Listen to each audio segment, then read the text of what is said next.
We're Ariel. And Michelle. And we're the Board Game Tutors. Today we're going to be doing our Advanced Concepts video for the Jungle Shadow faction from the Summoner Wars Alliances set. So let's go ahead and get started. Alright.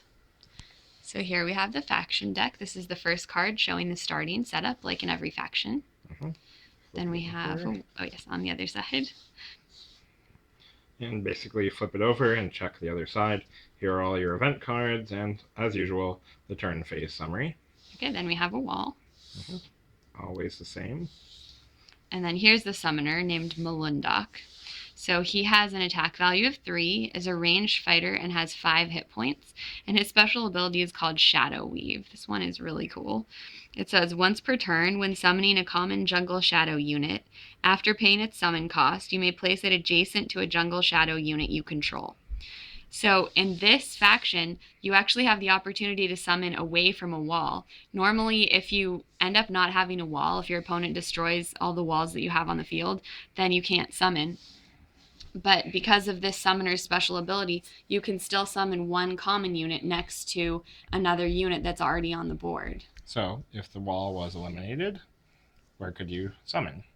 You could summon anywhere next to Melundak, just once, and it would have to be a common unit.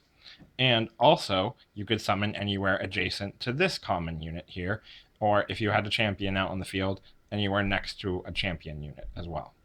And so this also allows you to summon much closer to your enemy summoner. Once you have a unit out there, you could summon anywhere beside that unit. Only commons, but you could put a common unit out there. So you could sometimes summon a unit all the way on the other side of the board. So yeah, you can put any common you want on your side for your army, basically next to any other unit that you have. So effectively, all of your jungle shadow units become walls for only one summoning point. So you can't summon 3 people next to other jungle shadow units. You can only summon one common next to one of your units. Yeah, so that's once per turn, and you still have to pay the summon cost like normal. So that's Melundak. Okay, then we have a Stalker. This is the first common unit that we're going to talk about.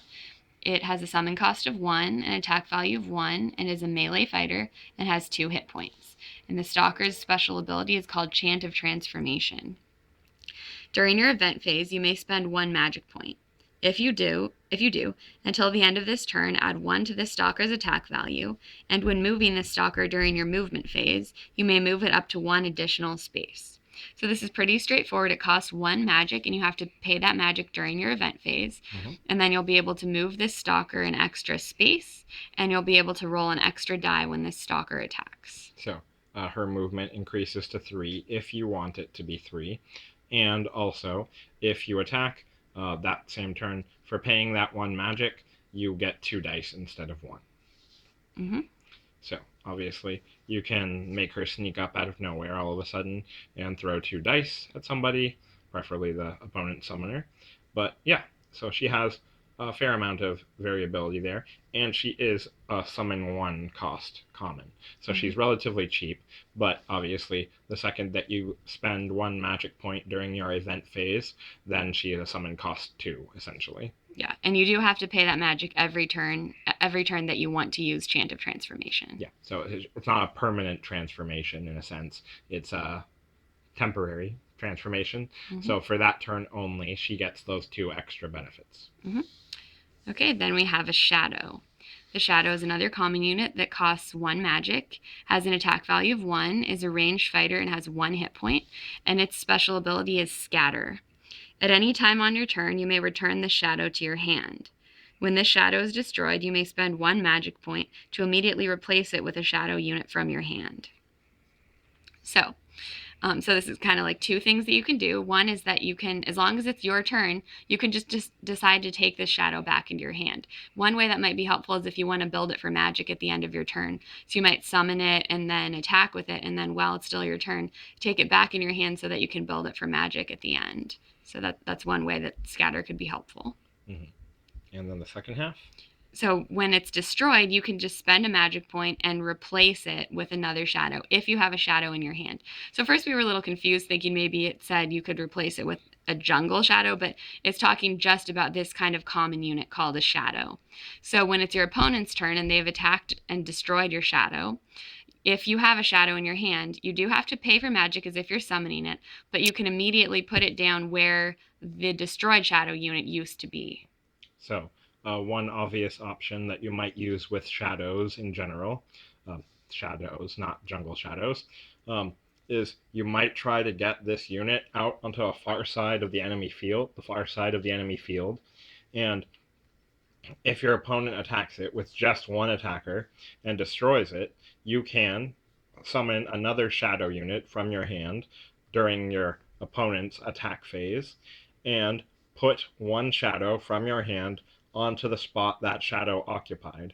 And now, on your next turn, when it's your turn again, you can use Melundak's Shadow Weave ability to summon a more powerful, not more powerful, but another common unit to boost that shadow and increase their attack, basically. So you have two of your common units on the enemy side of the field for a more prolonged attack against your enemy summoner. Right, and if you summoned a Stalker next to the shadow, then it could roll more dice if you also paid for it to be able to roll 2 dice. Right. So you can obviously combo these cards in such a way that you can really jump into the enemy side of the board and attack them.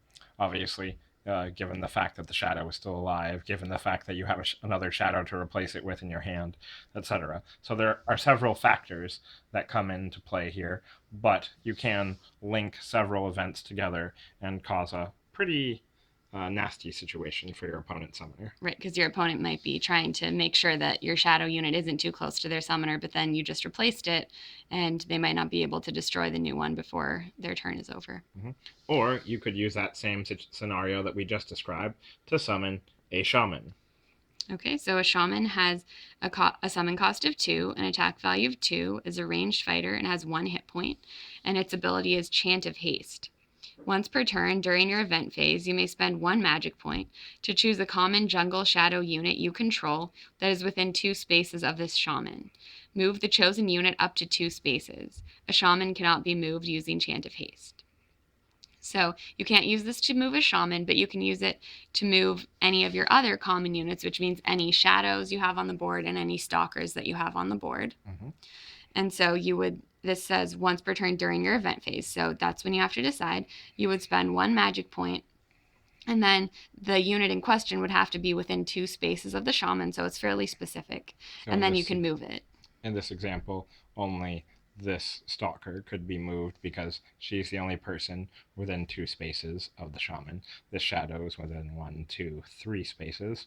So basically, during your event phase, you can spend a magic to do Chant of Haste, move an eligible common unit within 2 spaces of said shaman, not a shaman though. You can't use this on another shaman. Mm-hmm. And this person will move up to 2 spaces during their event phase. Right. So on this turn, this Stalker could potentially move 4 spaces.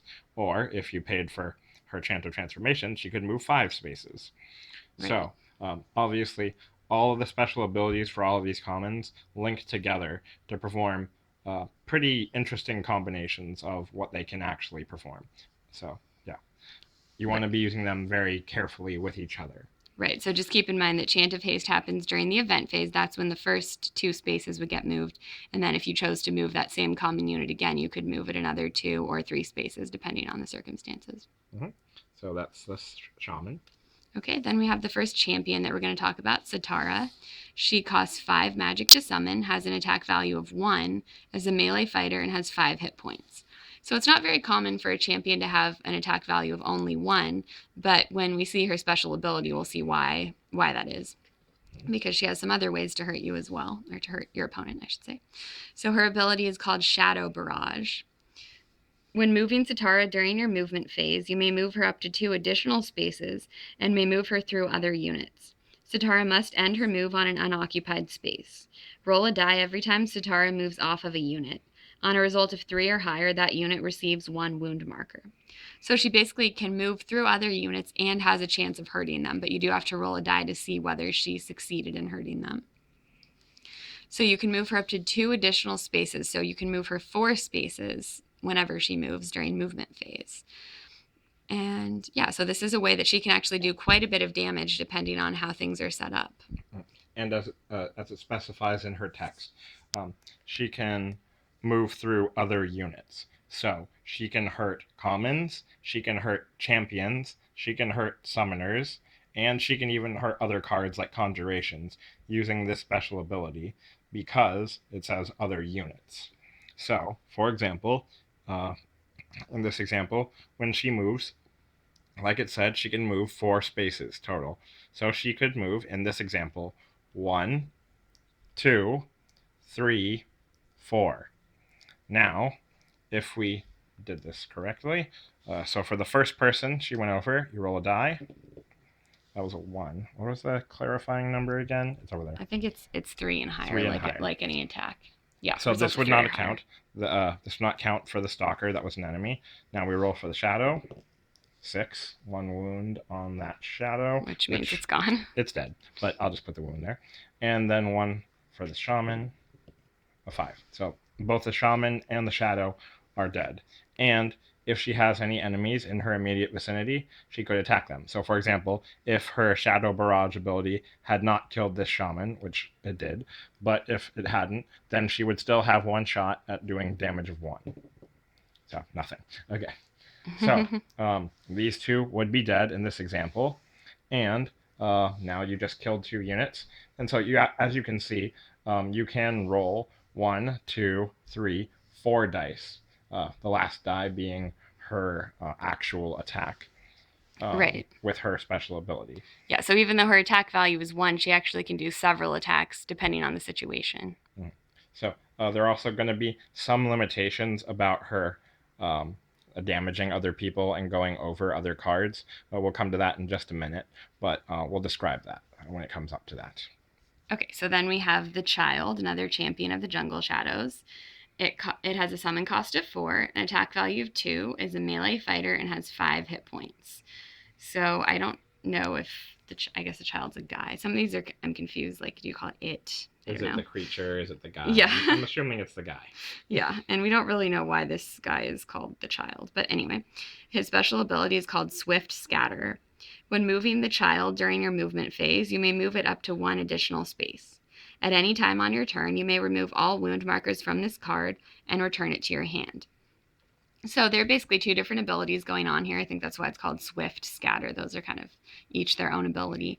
So the Child can move up to 3 spaces every time that it moves during movement phase.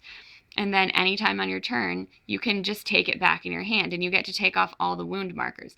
So you would have to summon the Child again if you took it back in your hand and wanted to summon. You would have to pay the magic cost if on a future turn you want to get it back on the board. Which is 4. Mm-hmm. But it's a very interesting thing here that you can just take it back and keep your enemy from killing it as long as it's on your turn. So you can't decide to take it away during your enemy or your opponent's turn. And also, another important fact about all the champions for this deck is the fact that you cannot summon these champions using Melundak's Shadow Weave because he only summons commons that way. So if you only have champions in your hand and you even have the magic to summon said champions, you're out of luck because if you don't have a wall, you can't summon champions. Right. So that's the way that Shadow Weave is limited. So yeah, obviously with the Child, this is one way of, if you know your opponent is going to be killing the Child on their next turn, you can take him back into your hand and deny him that magic. But you do have the consequence of, okay, now I have to build up 4 magic to summon him again. Right. Right.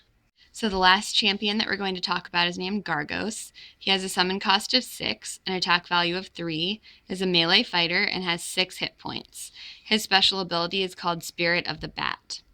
During your movement phase, you may spend 1 magic point. If you do, until the beginning of your next turn, Gargousse may move through other cards, but must end his move on an unoccupied space, and after attacking with Gargousse, you may immediately move him up to 2 spaces. So for Gargousse, spending a single magic point during your movement phase is going to basically make you able to do 2 things. So, and you'll have these things all the way until the beginning of your next turn. So he can move through other cards. That means not only units, like other people type of cards, not just champions, not just commons, not just summoners or conjurations, but even walls, because it's any card that you put on the board. So here in this example, Gargousse could go forward and go over this wall. So still a normal movement of 2 spaces, but he can go over a card. And then this put him right next to a summoner. We're pretending Melundak is the enemy summoner. Mm-hmm.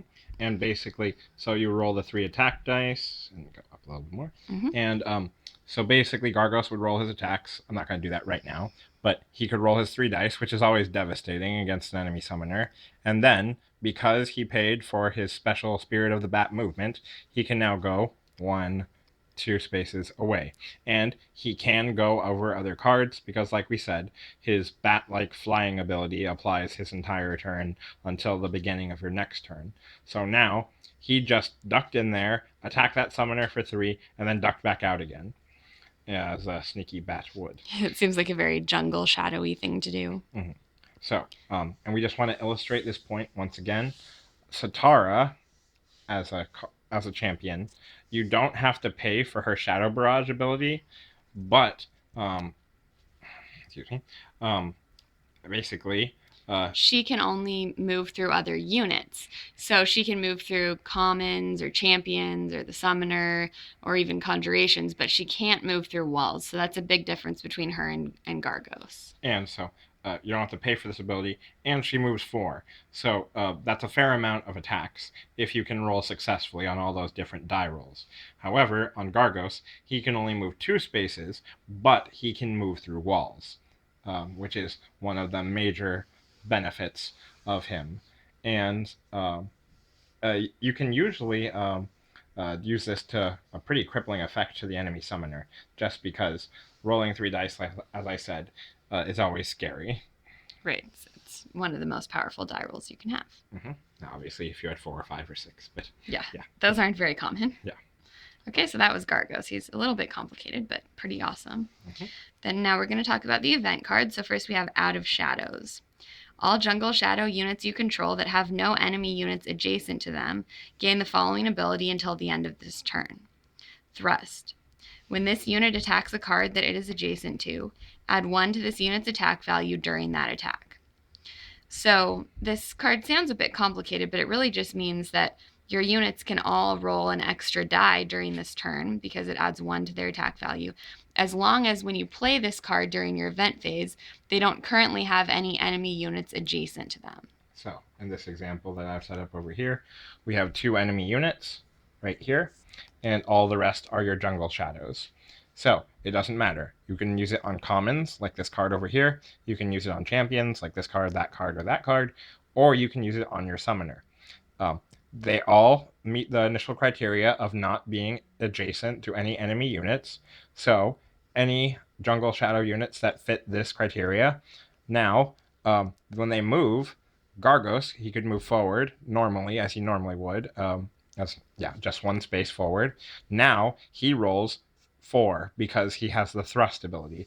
The Stalker, if she moved forward once, she would also roll an extra die and thereby roll 2. Or you could change your mind, not change your mind, but do a different tactic and move Melundak out here. Now he would roll 4 just as Gargousse would roll 4.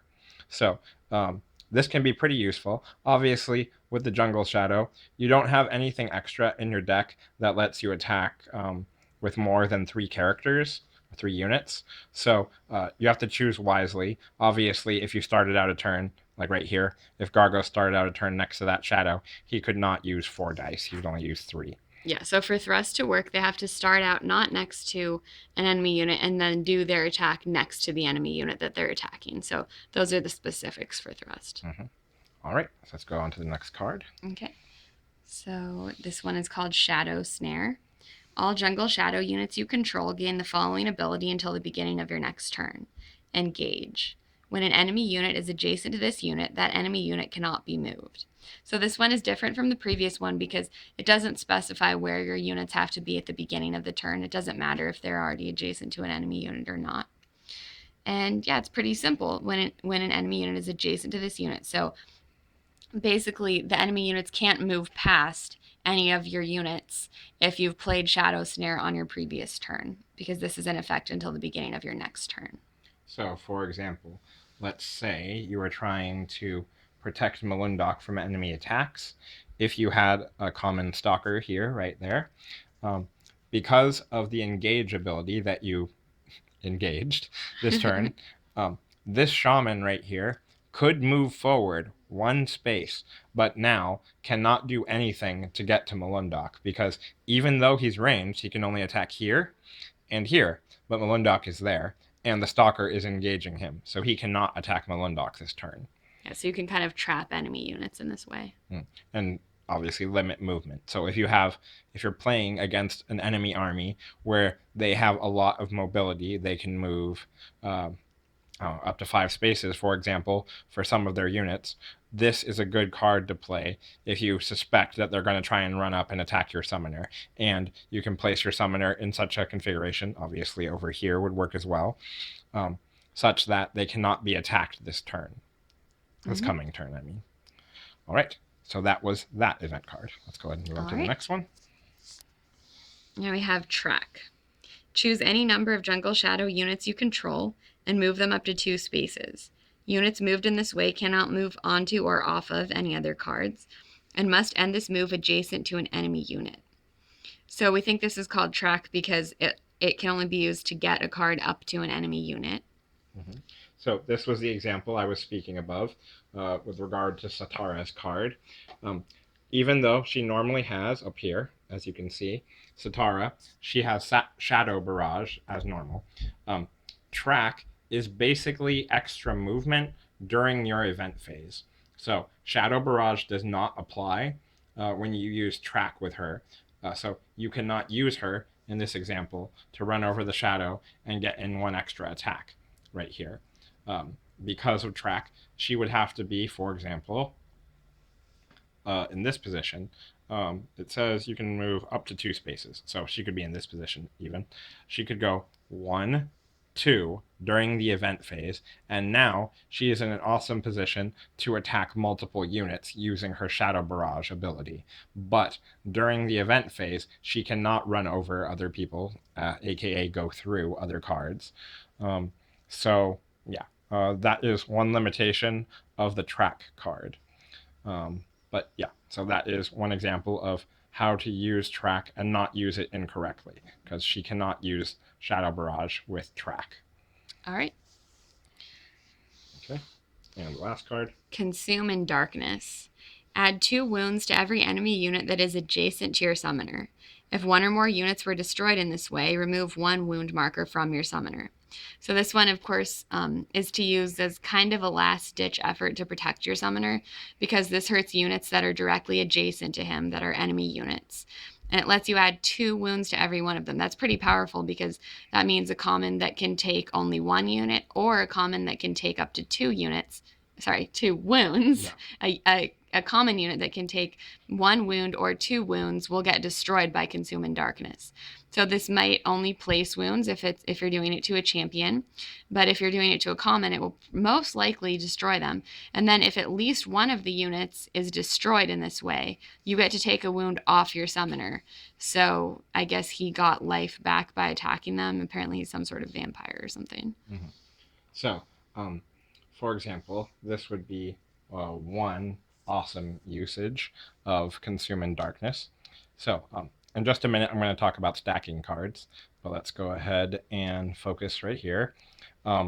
So, if we use Track, so as if you remember that card, you can move any number of Jungle Shadow units you control and move them up to 2 spaces. So, Melundak's safe here from enemy attacks for the time being, until obviously they get to attack him next turn. But if you use Track and move him 1, 2 spaces, now he is in an excellent position to use 2 Consume in Darknesses if he wanted to. But let's say, here's a better example. Let's go with this. Okay, let's say he had a champion unit and a common unit that he was going to use Consume in Darkness on. So you have 2 copies of Consume in Darkness. Add 2 wounds to every enemy unit adjacent to your summoner. So during your event phase, you use track to move 2 spaces, and then now you use your first consume in darkness to put 2 wounds on that guy, which will definitely kill him, and 2 wounds on this Gargousse. So now 1/3 of his life is gone. And so now you know, if you kill a unit, it doesn't matter if it's a common or a champion unit. If you kill a unit, this wound, one of them anyway, goes away because he basically used the shadows to suck up their life.